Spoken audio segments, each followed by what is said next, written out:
we'll call the meeting to order. I'll ask for a report on the posting of the agenda by Madam Clerk. I'll do the roll call first, All Mr. right, Mayor. thank you. Ms. Hodges, absent. Mr. Mills? Here. Mr. Oden? Here. Ms. Rose Spurgeon? Here. Mr. Kleindienst? Here. Now I'll report on the posting of the agenda, please. Yes, Mr. Mayor, the agenda you have before you was posted in accordance with council procedures. There were actually two agendas posted last Friday. You can act on item 6 following item 5 and not have to go through the formalities of calling the meeting. Very good, thank you. We'll turn to our city attorney for a report on closed session. Tiffany? A closed session was held pursuant to Government Code Section 54956.8 to enable the council to consider negotiations with Steve Nichols as trustee of the Nichols Families Trust and to give direction to its negotiator, David Reddy.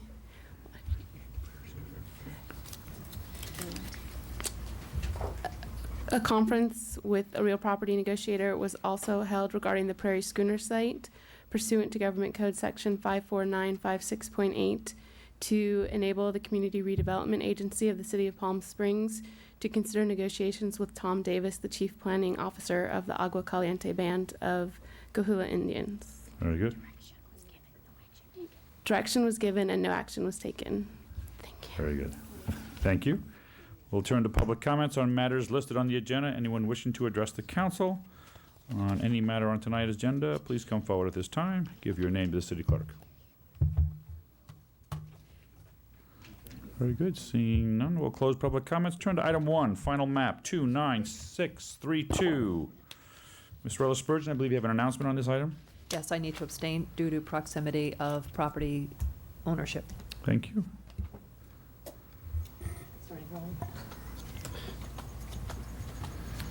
Very good. Thank you, Ms. Rella Spurgeon. Let the record show that Ms. Rella Spurgeon is leaving because of her conflict based on residential proximity to the project on the agenda. Mr. Reddy, your staff report, please.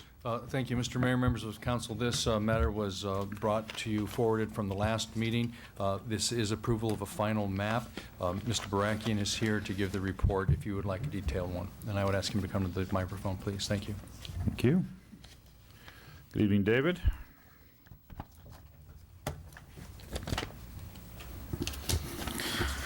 Good evening, Mayor, members of council. This item is a final map, 29632. It's on Acanto Drive, south, at south border of Palm Springs. The council approved this map late last year, the tentative map, and the improvements have been installed. The map has been prepared, and staff recommends its approval.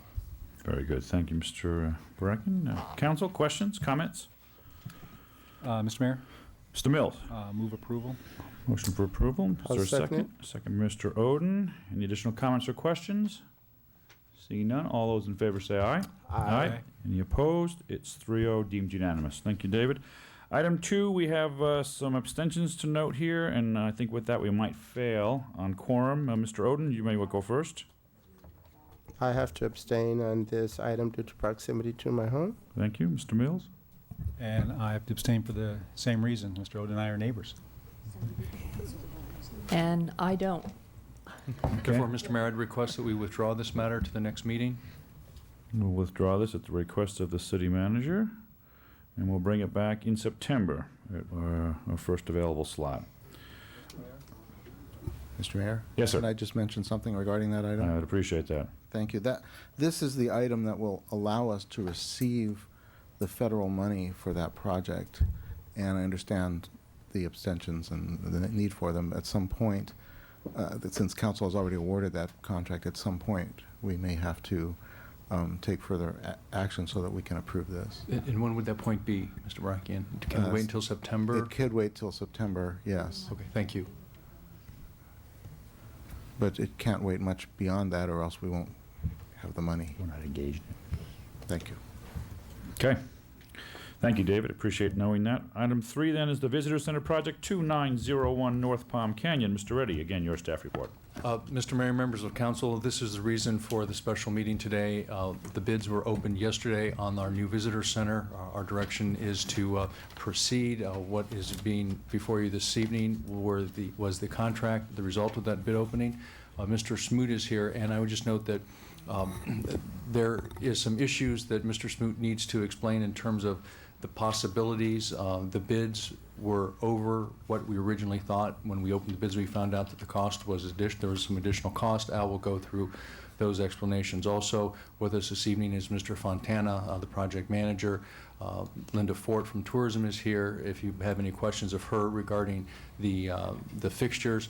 And of course, I believe the architects are in the audience as well. And with that, I would like Mr. Smoot to start the report. Thank you. Thank you, Mr. Reddy, Mr. Mayor, members of council.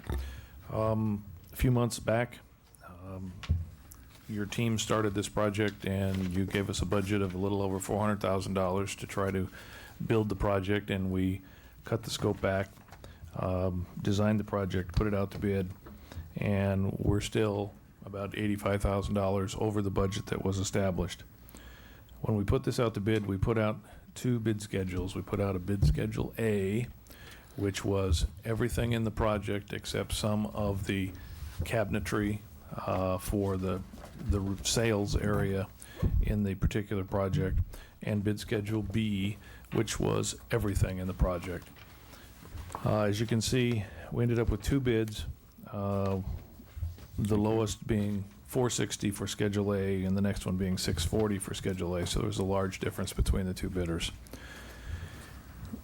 These bids came in yesterday at 2 o'clock, so we've been working diligently trying to go through them, and what we have discovered is that the low bidder in Schedule A has told us that due to some confusion, he not only took out the 6 fixtures in the sales area, but he also took out the 2 big counters that are in there, as well as all the built-in desks that are behind it. He basically took all the cabinetry out, not the ones that he was instructed to take out. And as such, he doesn't have enough money in his bid. We could take a position and tell him that's too bad. Our bid documents told you what to take out, and award a contract and try to force him to build it in this very constrained time period that we have as one option. I don't know that I would recommend that option to you, just because we would be in a constant battle with him and probably would not make your time constraints.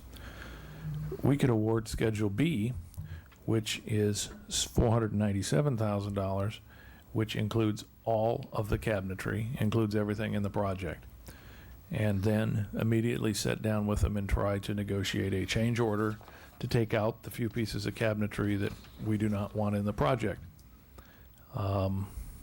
According to this bid variation here, it should be worth about $37,000. However, if we were to sit down and try to negotiate a change order, we would probably be lucky if we got $10,000 back for it. Just we're not going to get dollar for dollar in a negotiation process. So that's a second option you have. The third option you have would be to reject all the bids, send the project back, ask that we cut it back some more to try to get it within the project budget that you established back in April, and have us go through that process. That could set us back as much as 3 months by the time we took a few weeks to change the plans, go back out to bid, award the contract, and start the project up. And there are some ramifications related to the existing lease and the existing building, as far as what would happen if we were unable to stay in the building. I guess I should probably stop talking at that point and let you ask questions. We have lots of options. None of them are really too good. If time is of the essence and we need to get in there, I would suggest you award bid Schedule B, and we'll try to negotiate out the fixtures. If time is not of the essence and we decide that the visitor center, if they did get booted out of the existing building, could go somewhere else or coexist somewhere else or whatever, then I would suggest that you send it back for a little reworking and a rebid. Thank you, Mr. Smoot. Council, questions? Mr. Mayor? Mr. Mills. Mr. Smoot, could you maybe outline, say we did 3, your option 3, and we rebid. The problem, as you noted, is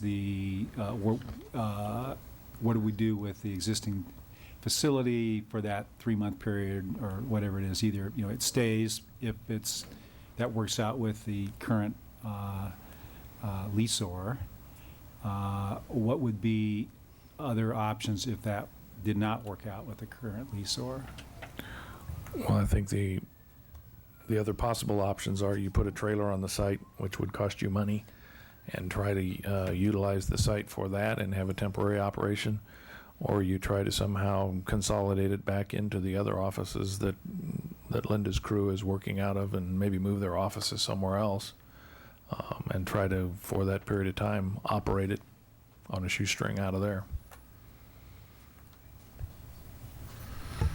Mr. Mayor, Mr. Oden.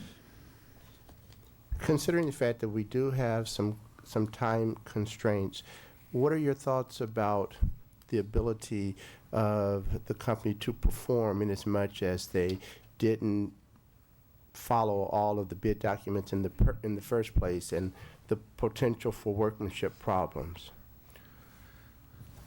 We went through a process and pre-qualified this firm.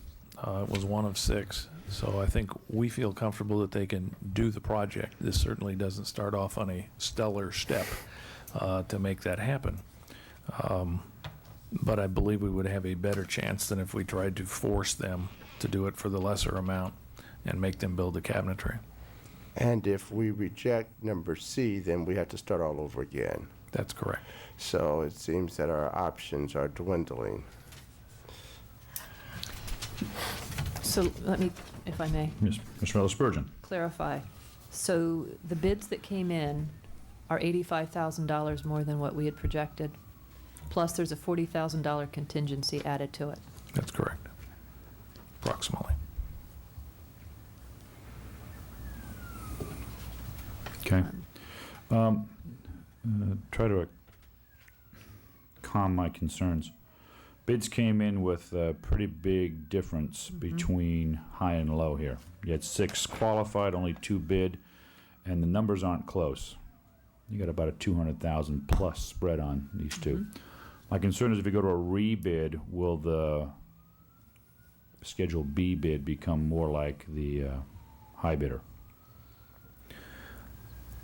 I certainly can't guarantee that. I think if we did go to a rebid, one of the other things that the staff would do while the documents were being reworked, we would reopen the pre-qualifications and try to bring in a couple of more contractors so that we would hopefully get more than 2 bids next time. Some of the contractors received some new contracts just before this thing was going to bid and decided not to because of that reason. And the accelerated time schedule is a problem that they were concerned about also. Mr. Mayor, Mr. Miller Spurgeon. has the city ever worked with a low bidder before? Yes, I believe we have done. I know the airport did a small project with them, and I think, They did the same thing. yeah, they did the senior center project. So they have a track record with us. Yes. I think in my review of what these numbers are, my guess is, without knowing what the breakdown sheet is on from the general contractor, that he probably left about $60+ on the table if we chose to push this forward. I'd say at least 60. And that's a major percentage of what the cost of this contract is. And my experience is nobody ends up a winner if that's the situation. I would be real hesitant in doing that. And more than likely, my guess would be we'd get a fax from him saying he's going to withdraw his bid anyway if we did approve it right now, which he can still do. So. Speak to the time necessary to change the architectural drawings so they are in compliance with the client's requests, so they're clear. How much time does it take to change the plans? I don't know that I can speak to that. I may need to ask the architects to speak to that if I can, Mr. Mayor. Would you call the architects to the table and we'll see what their thoughts are? Maybe we can get an idea what the issue was, where the confusion lies, and then how do we allocate some sort of time schedule to getting those drawings back out again and back into the bid? Good evening. Good evening, Mr. Mayor, members of the council. My understanding is that it all depends where the cuts are going to occur. If we are going to have to reduce the size of the bathroom, I think it needs to be re-engineered, and that would include some additional time. Shop drawings are being developed as we speak, so that building is ready to go. In regards to the interiors, I mean, Lance, what do you think?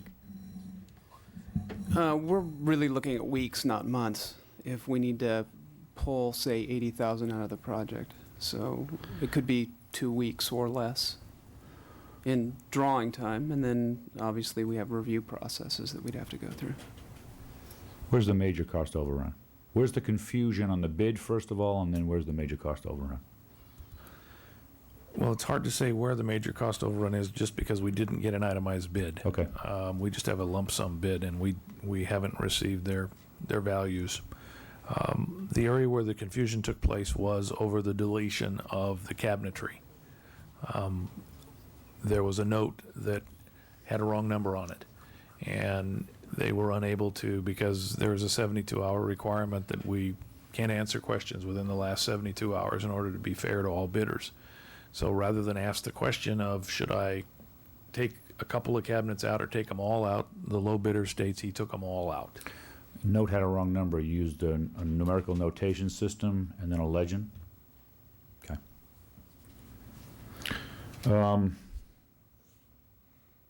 Did the bathrooms come in where we anticipated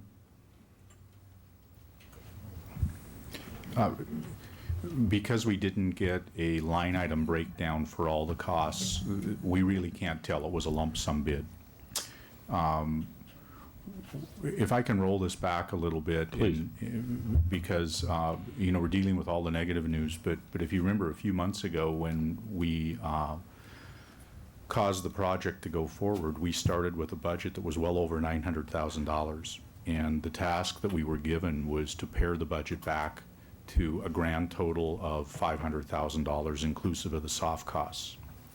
Now, you know, this design team and your administrative team have worked very hard to do that without taking all of the quality out of the building. And, you know, we have a fully loaded project at $497,000 hard cost plus the soft costs that we are committed to. We got about 2/3 of the way there. We didn't get all the way. Truthfully, I don't know that we can trim the components of the project back enough to get you all the way back to the original estimated construction budget. There is still room that we can work on to pull additional cost out. I think one of our opportunities is perhaps dealing with the materials that we're using in the finish schedule, because we have used high-end materials in the finish schedule, and there may be the opportunity for us not to change the form and the shape of the fixtures, but to simply substitute materials. And you know, we've talked with our architects about that. As far as work simplification goes, we've talked about the parking lot. Because the parking lot is on a land lease, it is temporary in nature. We are not developing it to full development standards. We've made that parking lot as about as simple as we can. We do have the restroom structure, and we have reduced the size of the restroom structure. That was one of the things that we did to bring the budget back to where it is. Probably reducing the number of fixtures in the restrooms would not be advisable, simply because of the sheer volume of visitors that we expect at the center. That's one problem you don't want to have.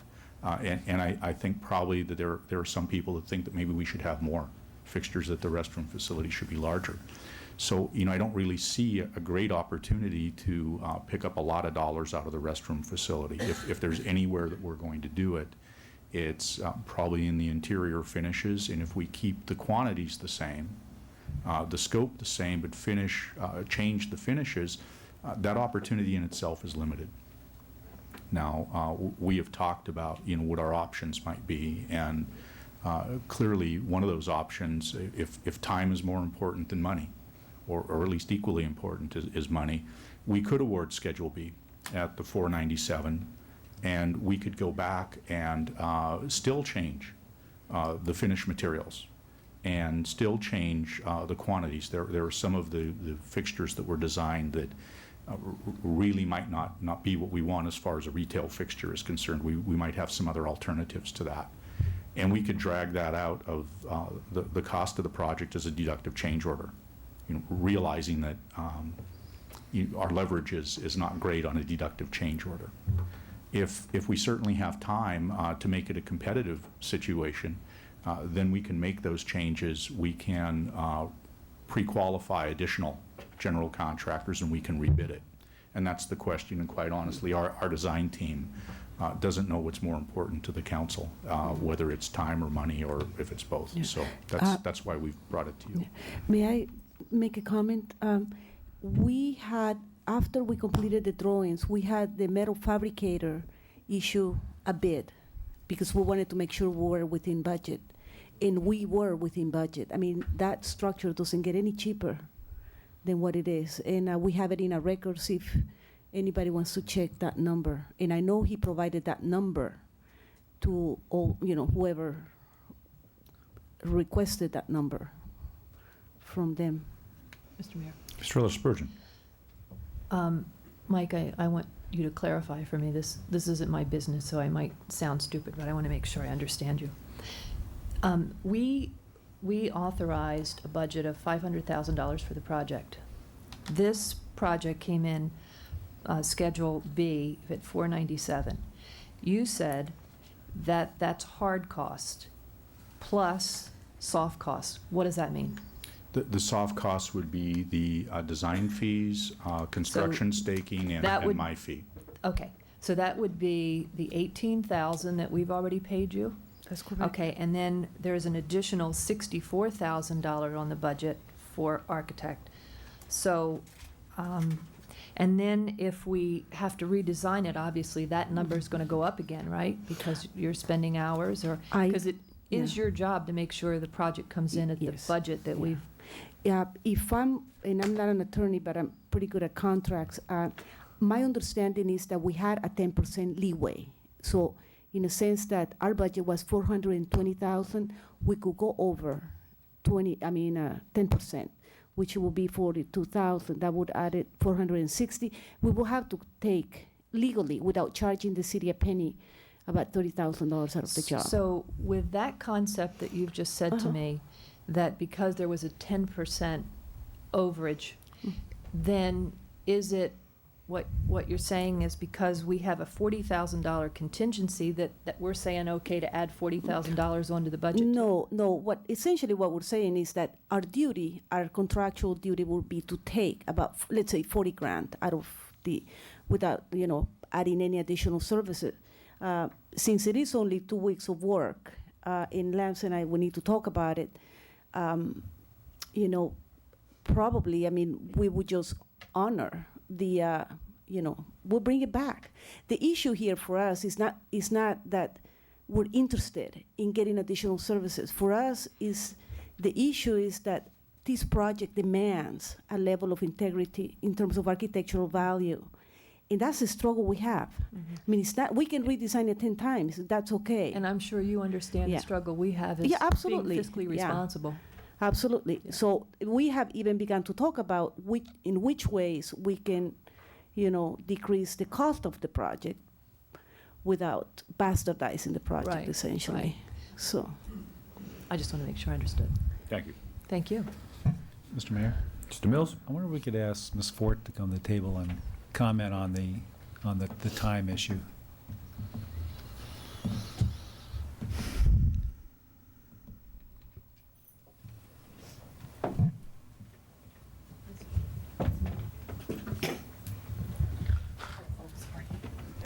Good evening, Mayor, City Council. Good evening, Linda. Our lease is up at the current visitor center the end of October. I don't know that any conversation has been had with our current landlord at the current spot we're in. All of the, it really depends on that. I really can't speak to that until he's been notified. It's my understanding he's on vacation and cannot be reached at this time. So we're not going to get an answer, at least until he returns. Mr. Mayor? Mr. Mills? The other things that Mr. Smoot outlined, one being a trailer location, which is the last thing to do, I think, just from an expense standpoint. But the other idea or comment was about consolidating to the 777 location and then moving offices temporarily to some other location. Is that feasible Short term. on a short-term basis? We got to close the gap somehow. Right, Figure out now when how you're to do it. saying move the offices to another location, you're talking about the North End Visitor Center? Moving that to another location? Well, doing a consult, well, I don't think we can, Putting the two visitor centers together? I guess the scenario is if we can stay where we are, the solution's obvious in that respect. If we right, can't, that's number one. what do we do? Close down the operation entirely? Do we try to consolidate at 777? Or we're looking for now a third yet to be determined site? So give us some kind of references to. I think it's important that we have a presence on the north end of town as people come in. The speed limit on Palm Canyon as you come in goes from 45 to 35, and people just keep coming. So we could be missed very easily, and that's why our presence on the north end is so important to get those visitors to stop. I think we would lose visitors coming in. Okay. Mr. Mayor, Mr. Roden. would you please restate for me option B? Yes, Mr. Oden, the second option would be to award Schedule B, which is the entire project, and then we would sit down with the contractor and pull out some of the fixtures, the trade fixtures that are in there, and try to negotiate a deductive change order, and reduce the costs some that way. And if we do that, we could still stay within the timeline that we initially designated, which was what? The initial timeline that we were looking to get into that facility. The contractor has, under the contract we've sent out, has 80 calendar days in which to complete the project. So if you award this tonight, we will have them started by September 1, and 80 calendar days later, we move in. So the option of spending more money or a trailer, et cetera, if we go ahead and award the contract, becomes less of an issue. Because we may have some overlap, but it's less of an issue, which gets you into the site.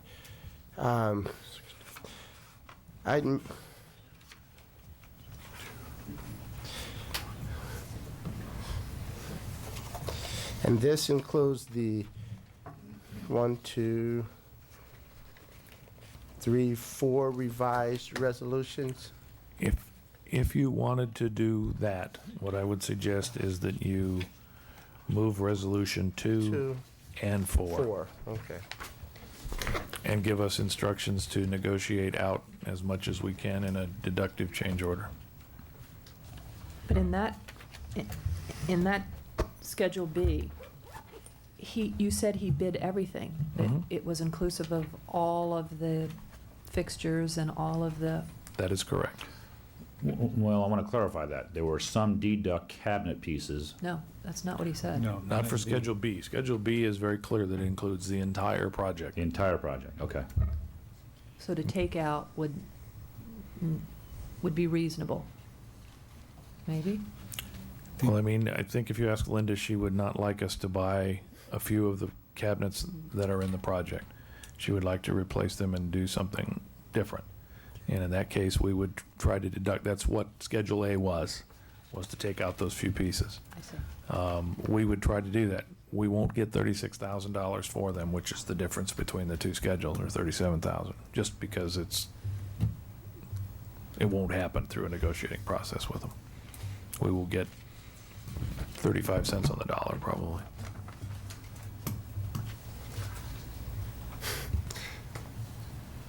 Did you want to say something, Linda? I'll tell you where I'm looking at this. I don't think you have time to go back and rebid it, and I wouldn't advise a rebid. I would rather we determine which of the bids on the low end, the A or the B, you want to accept, and which one's the best way to negotiate those things you want to pull out. And I think there is the concern of the integrity of the project, but there is also a balance as to the functional requirements of the sub-client, if you will, because they're the user, and the cost of those cabinets. 'Cause I think the cabinets are causing some of the concerns in here. Cabinets can be done in a separate piece. You could do a separate contract, pull it out entirely.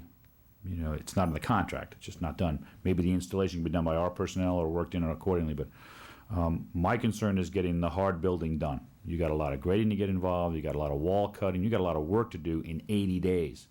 This is a very aggressive schedule.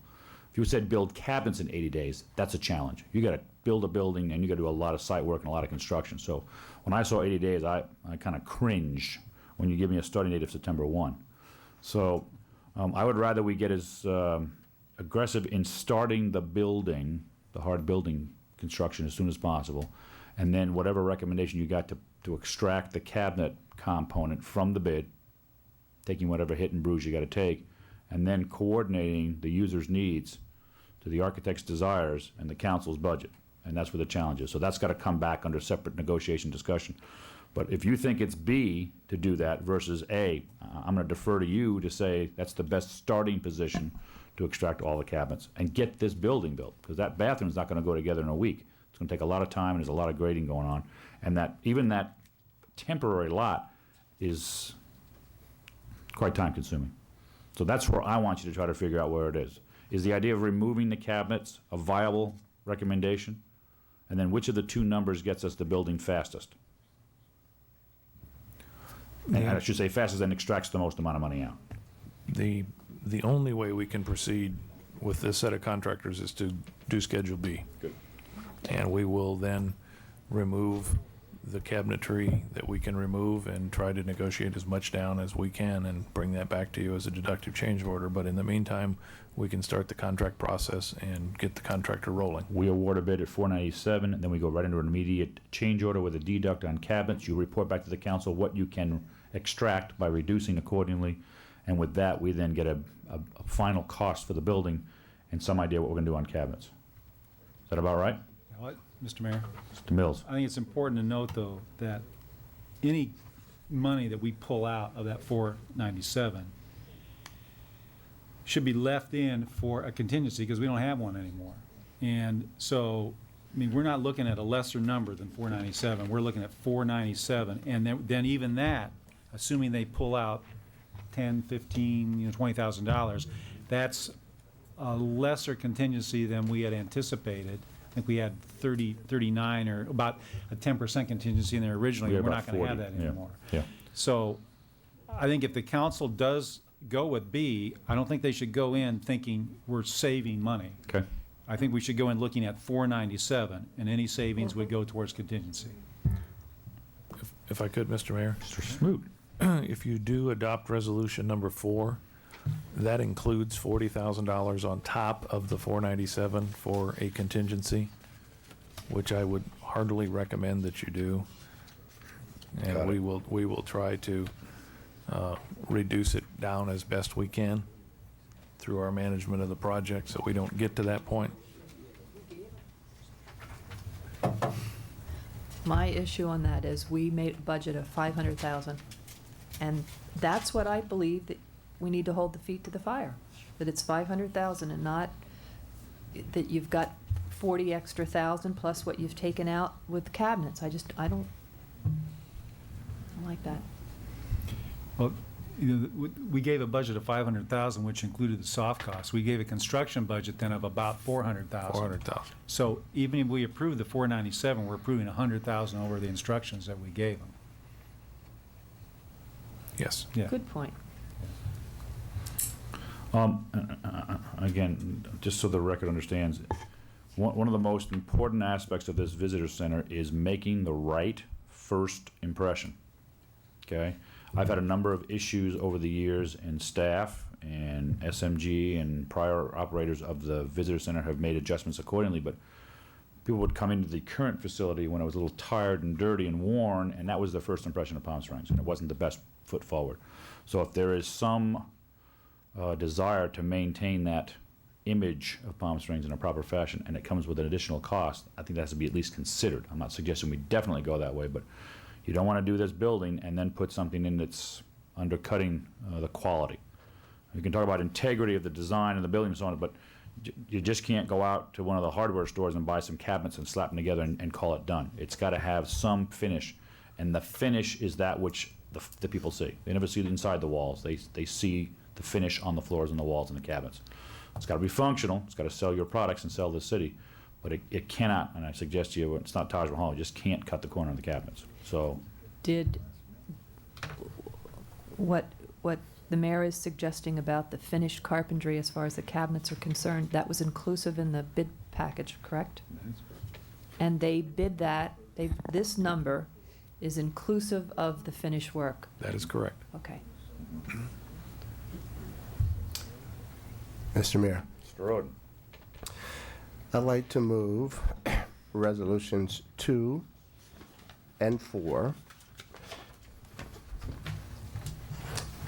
with instructions to staff to negotiate the deduction, to initiate the deduction process as seen fit by the city manager. Is where it stops. Okay, is there a second on that?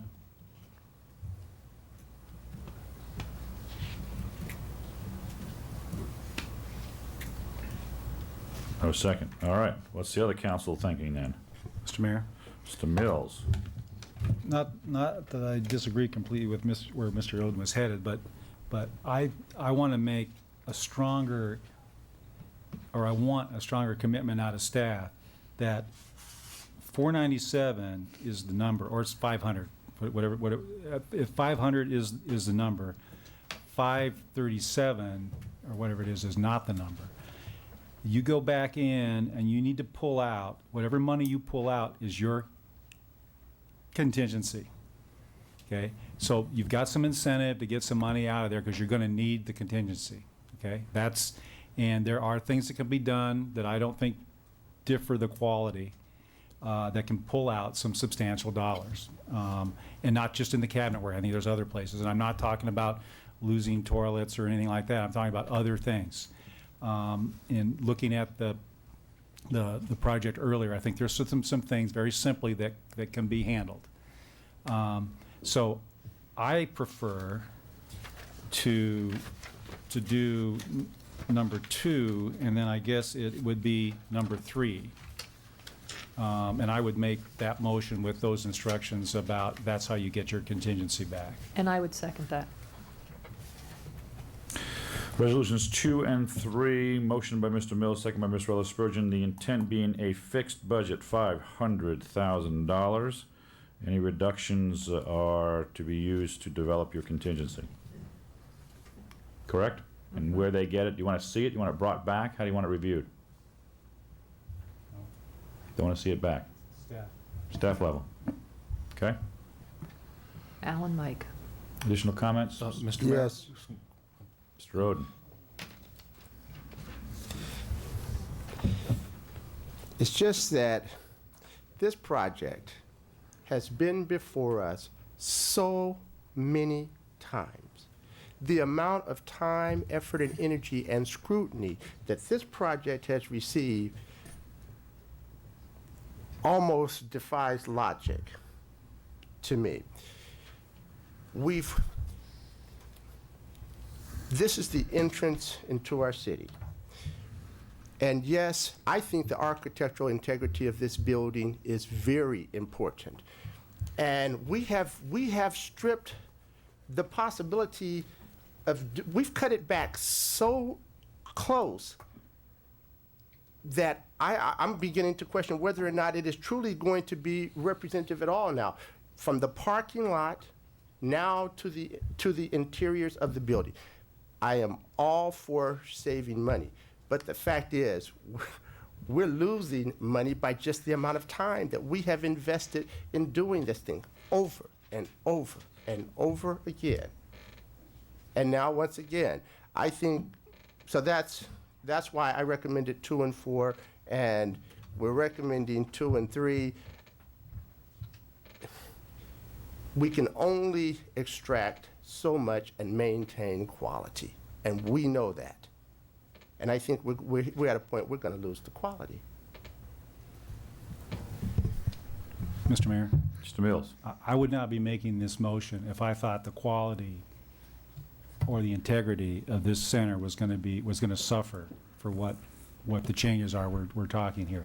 I believe firmly and strongly that it's not. And but I do think there is some money in the project that will not alter that integrity. And I'm sure the architects and the owner's reps can go through it and find it very easily. And if it's not there, there is money there. I know there's money there, and it is, and I feel comfortable in doing this. And we're not. If there is something that comes up unforeseen, and we all know what happens in remodel construction, it could. Okay, the contingency usually handles that. If there's a problem and it's going to sacrifice the quality of the project, then I would expect staff to bring it back to us.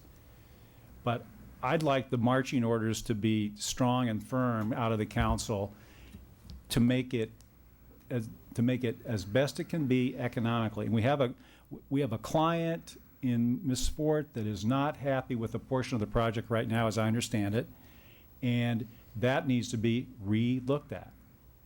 And it's a minor part, I agree, but I think there's some dollars to be saved, and that could make her a little happier than she is now about that part of it. And I just, I'm very comfortable with the motion that was made. Mr. Mayor, Jordan? I would take for granted that if you made the motion, that you were That's comfortable with exactly it. what I'm thinking. No, and I like the second, too. I like the second. Very strong second. Very well done.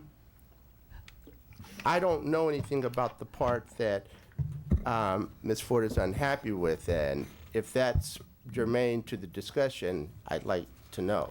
I think unhappy is a little strong word.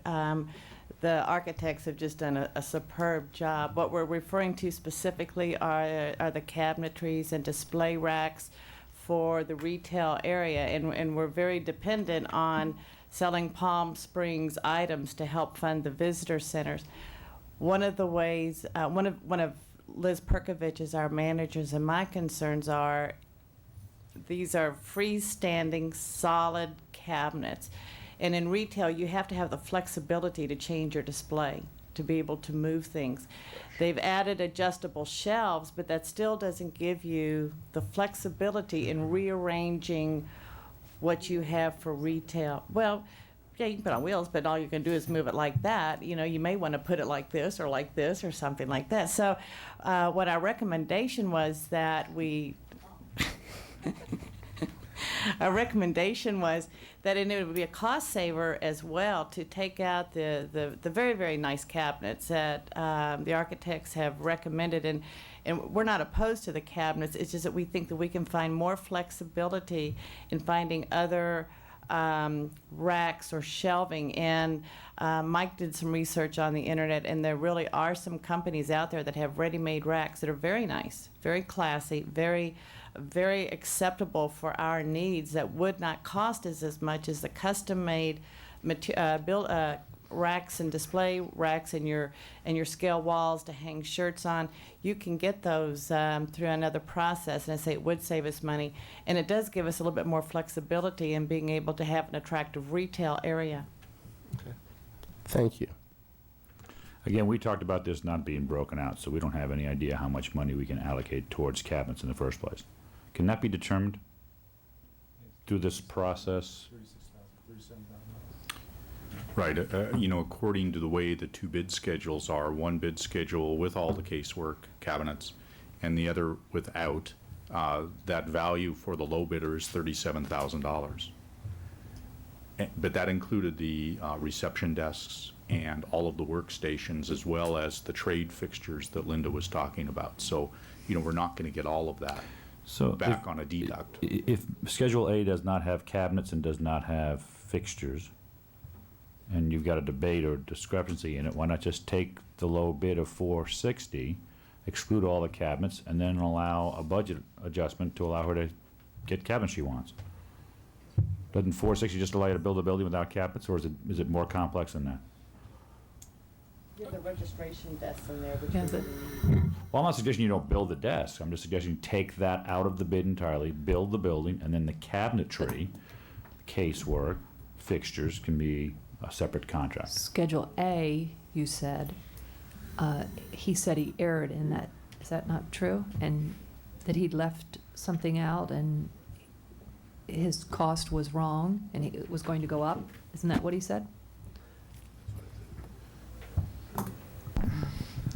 I need to show you exactly what we're talking about. Schedule A was in order to try to accommodate, if we ran into a budget issue, it was one place we knew we could cut, and also it was the possibility of allowing Linda to go out and buy these other trade fixtures instead of the special made ones. Those are these 4 desks or counter tables that were in the lobby area where she would have merchandise displayed on. You're not desks.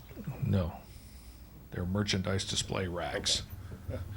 And then 4 areas where they could hang shirts, coats, sweatshirts, whatever they sell, those kinds of things.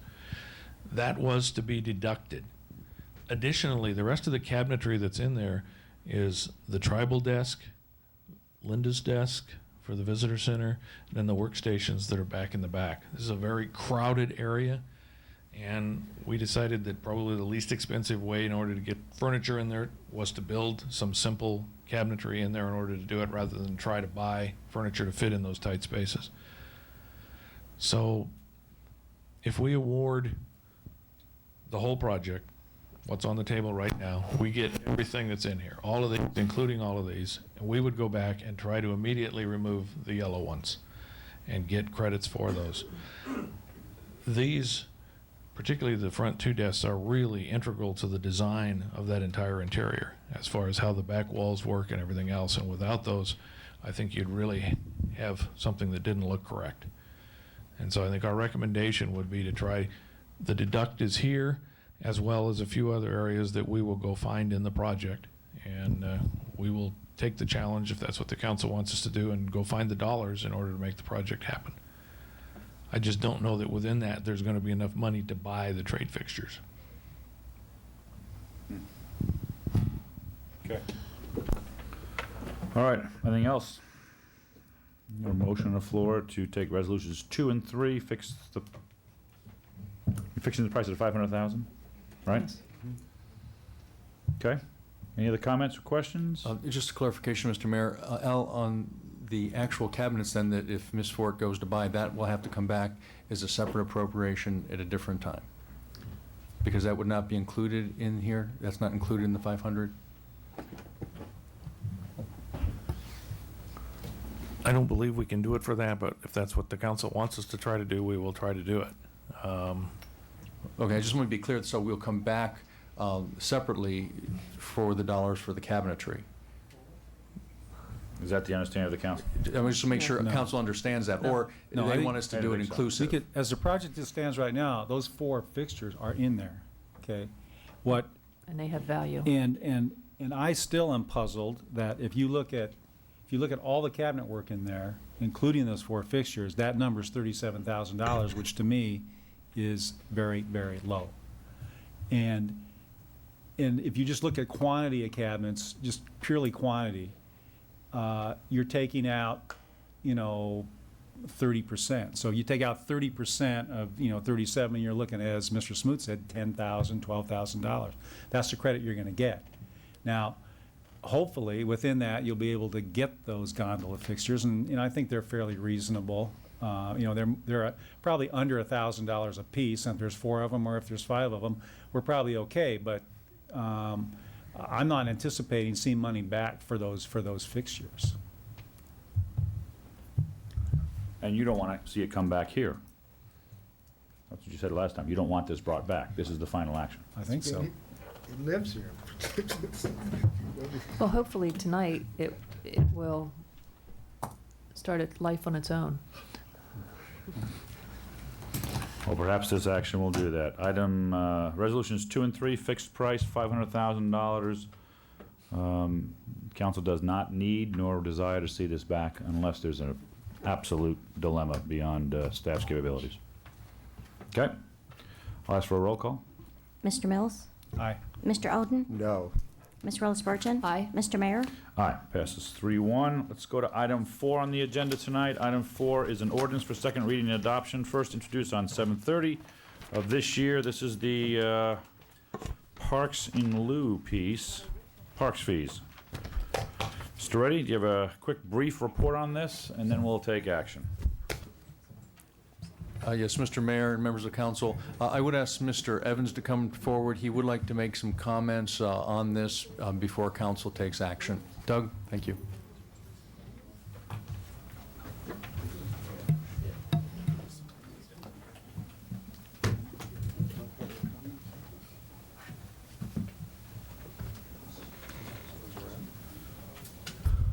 Thank you very much, Mr. Mayor, members of the City Council.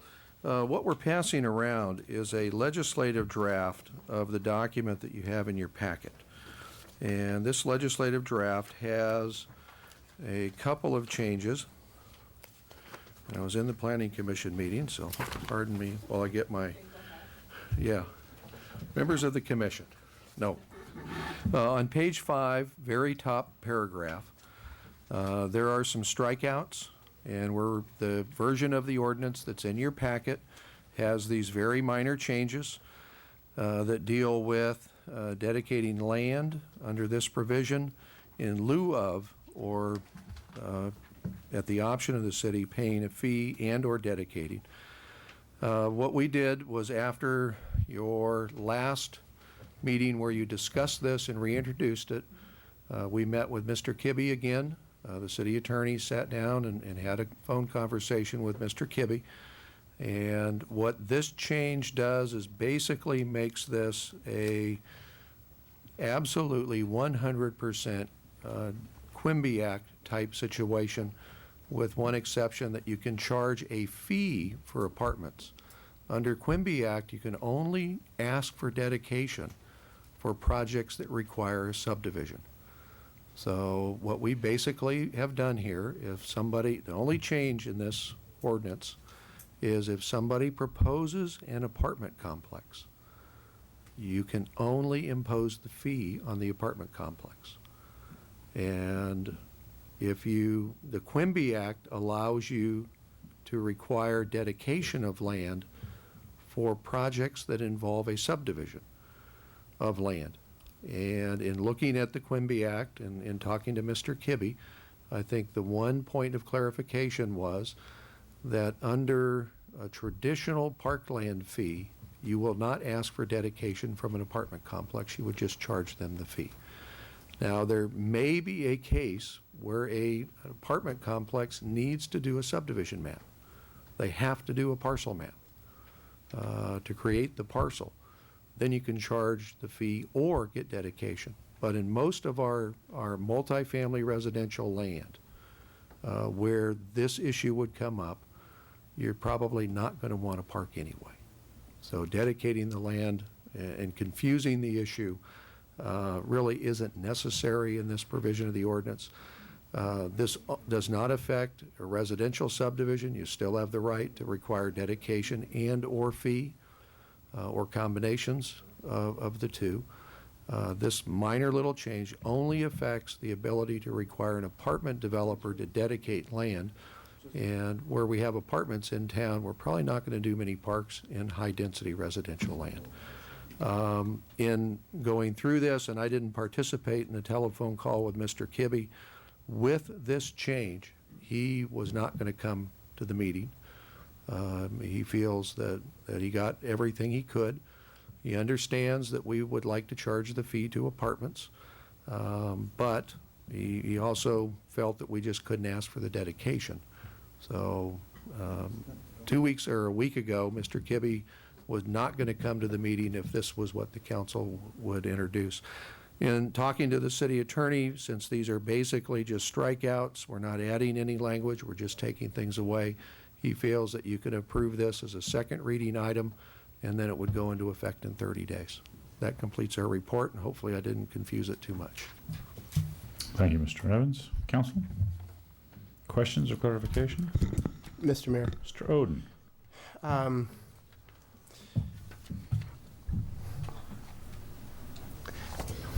A couple of weeks ago, I was really appreciative of having some additional time to review this, and even now we're still making changes at the last minute with something that I think is very, very important. I stated the last time that I support Quimby, but we still have somewhat of an untested hybrid here. And the revenues can be good for the city, and I believe that if we just had pure Quimby, no hybrid, that we're still going to have access to funds that we haven't had before. And if it took a little more time to do the other things, that's okay. We still have a revenue source that we didn't have before. So I will not be supporting this the way it is. Thank you, Mr. Oden. Other comments or questions? I'll just make a statement that I'm pleased to see the changes. I'm okay with it. I was under the impression that we had the option to do either one of them, and that would give us some flexibility. But if these changes are accepted by the council, I wouldn't be opposed to it. This is an excellent opportunity for us to ensure a high quality of life for not just the residents of today, but the residents of the future. And we are doing this in a fashion that allows small incremental payments towards a pretty big goal. This can generate a phenomenal amount of money for improvement of parks and enhancements of amenities in Palm Springs. In some respects, I wish we had done this earlier based on the number of homes that have been built in the past couple of years, because we could have had a pretty healthy fund in place right now. But I'm pleased to see it here. This was started in May, and we're into August, and it's here for second reading. I'll make a motion to waive text, read title, and I'll seek a second. Second. Second by Mr. Mills. Additional comments? Just a clarification. Please. Doug said this is a pure Quimby, and that Mr. Kibbe does approve of this. Relative to the dedication side of the ordinance, it is absolutely Quimby. Still has the 66,000, which it is 66,000, so we could assess the fee only for apartment construction. And even in talking to Mr. Kibbe, I mean, the likelihood that we're going to have many apartments built in the next few months or submitted, I mean, we don't have a lot of apartments in the process, one or two projects. But this allows you to collect the fee on the broadest basis of residential development that you can. And it still is a 66,000. But I think Mr. Kibbe was much more comfortable with this one than he was with the previous one. Thank you. Thank you. Other questions? Madam Clerk, if you'll read title, please. This would be an ordinance of the City of Palm Springs, California, amending park fees. Roll call, please. Mr. Mills? Aye. Mr. Oden? No. Ms. Reynolds Spurgeon? Aye. Mr. Mayor? Aye. Passes 3-1. Item 5 is speed cushion purchase. Mr. Reddy, your staff report, please. Thank you. Mr. Mayor, members of council, we're recommending you approve this expenditure for speed cushions. This is a budgeted item, and I would just note that the council had given us direction to work with all the neighborhoods in terms of the traffic calming issues. And this represents a very strong and aggressive step forward on these speed cushions. There are several neighborhoods that have requested. They have gone through the process with engineering, and again, those would only be placed as those through his discretion that feels that it's been through the process and that it's warranted and it meets our safety criteria. I would note that we had experimented with these speed cushions on Mesquite Avenue west of Palm Canyon going towards the mountains, and they were received received very well, we believe. And so we recommend the expenditure this evening. Thank you. Mr. Mayor, I have a question. Please. For Mr. Barakian, if you would, please. I note that one of the proposed areas is on Sonora between Sunrise and El Cielo. Yes. And having driven that as of yesterday, there, you know, when you cross the street, how the humps are in the road. I mean, you have to slow down now to put these speed bumps in there. I mean, you'd be up and down and up and down and. Right.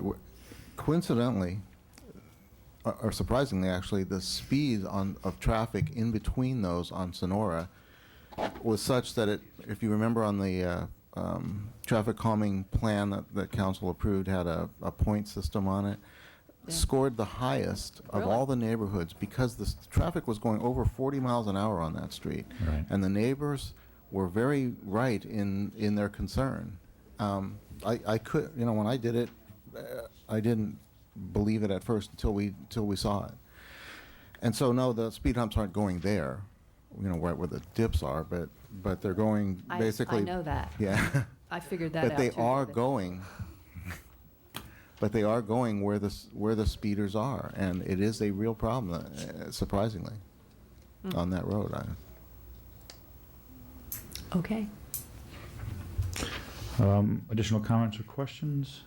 I'm just pleased to see these traffic calming devices becoming more frequently used. You've got a nice plan here, David, that's not just centralized to one area. You're in 3 distinct neighborhoods addressing, I'm sure, the concerns of the tennis club in Sagewood and obviously the Mesquite Country Club area. You did have great success on Ramon. It is a proven device. It's used not just here but in other cities. And I think it will, in fact, retard speeding and slow people down, which is something I would support. If you recall Yes, I do. the speed surveys, which I've had real problems with in all the years serving, supporting, because it continually demonstrates that we're accelerating the speed based on those who violate the speed limit. And now we're at a situation where we have people speeding, which is hardly surprising because we've been encouraging it every year, going faster and faster. From an engineering standpoint, from a safety standpoint, I'm a little concerned, so this is one way to slow that down a little bit. Good. All right, what's the council's pleasure? I'll move the minute order. Second. Motion for approval by Mr. Ellis Spurgeon and second by Mr. Mills. Any additional comments or questions? Mr. Mayor, just one. Please. I want to let David know that I appreciate his weekly packet item that we see, particularly to let us know what's going on in those neighborhoods, and I appreciate the effort there. Very good. Mr. Mayor? Mr. Roden. I just wanted to express my appreciation for the work that's been done directly with the neighborhoods and meeting and listening to people and responding accordingly. Thank you. Definitely. It's about responding to the neighborhood's concerns. Job well done. Madam Clerk, roll call, please. Mr. Mills? Aye. Mr. Oden? Aye. Ms. Wells Spurgeon? Aye. Mr. Mayor? Aye, 4-0, deemed unanimous.